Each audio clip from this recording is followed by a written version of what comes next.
Hello বন্ধুরা, শুভ দুপুর।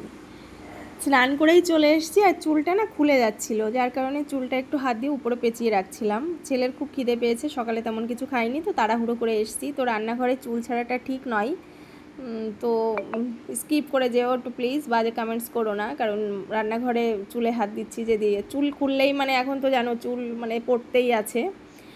তো যাই হোক, তো চলো। আর বাইরে হচ্ছে ভীষণ বৃষ্টি, বৃষ্টি ভীষণ মানে ভীষণ।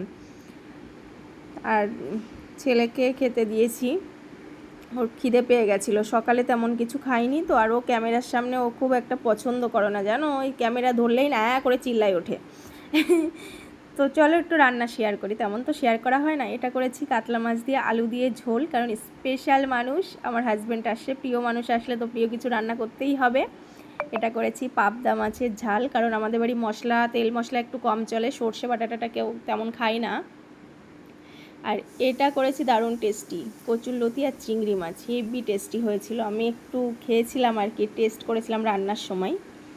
আর এত কিছু রাঁধুনি কিন্তু আমি। আর এটা হলো টক ডাল, এটা সকালের টক ডাল ছিল। আর তারপরেও আরেকটাও আছে, দেখো একটু মাংস, এটা কালকে রান্না করেছিলাম। যেই শুনেছি বাড়িতে আসবে আবার না মানে খেতে গিয়েও রেখে দিয়েছি, কারণ যাদের হাজব্যান্ড বাইরে থাকে সপ্তাহে সপ্তাহে আসে তারাই জানে, জানো সপ্তাহ শেষ দুটো দিন বাড়ি যেন একটা অনুষ্ঠান চলে।